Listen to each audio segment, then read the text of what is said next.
அனைவருக்கும் வணக்கம். நம்ம டெய்லியும் prelims and mains point of current affairs questions பார்க்குறோம். இன்னைக்கு என்ன கொஸ்டின்ஸ் இருக்குது அப்படிங்கிறத பார்ப்போம். First question, which state ranks first in terms of man day which is how much work a person does in a day அப்படின்னு சொல்லி கேட்டிருக்காங்க.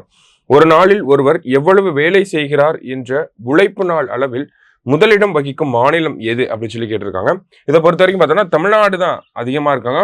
இந்த மேண்டே அப்படிங்கிறது 1.75 இருக்குது கம்பேர்ட் டு அதர் ஸ்டேட்ஸ். மற்றபடி குஜராத்துக்கு பார்த்தோம்னா 1.37, மகாராஷ்டிராவுக்கு 1.17, ஆந்திர பிரதேஷ்க்கு பார்த்தோம்னா 0.97 இந்த ரேஞ்சில் தான் இருக்குது. தமிழகத்துக்கு தான் பார்த்தோம்னா 1.75 அப்படிங்கிற ரேஞ்சில் இந்த ஒர்க்கிங் டேஸ் அப்படிங்கிறது இருக்குது. ஓகேவா? அடுத்து, Tamil Nadu government has appointed a committee to review the new criminal laws under the chairmanship of அப்படின்னு கேட்டிருக்காங்க. புதிய குற்றவியல் சட்டங்களை மறு ஆய்வு செய்ய தமிழ்நாடு அரசு யார் தலைமையில் ஒரு குழுவை நியமித்துள்ளது அப்படின்னு சொல்லி கேட்டிருக்காங்க. ஸோ தமிழக அரசாங்கம் பார்த்தோம்னா இந்த புதிய குற்றவியல் சட்டங்கள் இருக்கு. இந்த புதிய குற்றவியல் சட்டங்களை தமிழக நடைமுறைகளுக்கு ஏற்றவாறு ஒரு சில மாற்றங்களை செய்வதற்காக தேவைப்படுதா அப்படிங்கிறத அறிவதற்காக என்ன பண்ணியிருக்காங்க அப்படின்னா ஒரு கமிட்டி போட்டிருந்தாங்க. இந்த கமிட்டி யார் தலைமையில் இருக்கு அப்படின்னு பார்த்தோம்னா ஜஸ்டிஸ் சத்யநாராயணன் அவர்கள் தலைமையில் தான் இருக்கு. சத்யநாராயணன் குழு என்று அழைக்கப்படுகிறது. சரிங்களா?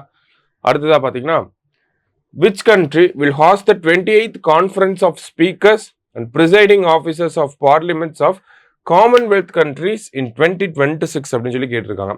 2026 ஆண்டின் காமன்வெல்த் நாடுகளின் நாடாளுமன்றங்களின் சபாநாயகர்கள் மற்றும் தலைமை தாங்கும் அதிகாரிகளின் 28வது மாநாட்டை எந்த நாடு நடத்தும் அப்படின்னு சொல்லி கேட்டிருக்காங்க.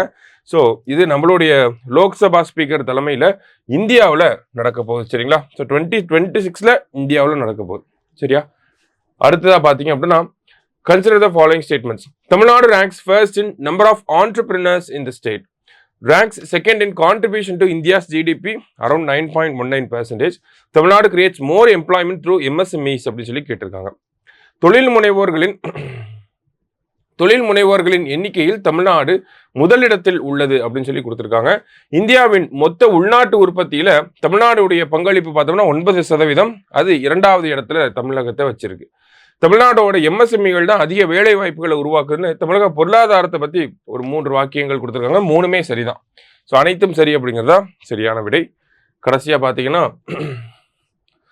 Gulf Cooperation Council is a group of 6 nations established in 1981. இது வந்து பார்த்தோம்னா ஒரு regional political and economic alliance அப்படின்னு சொல்லுவாங்க.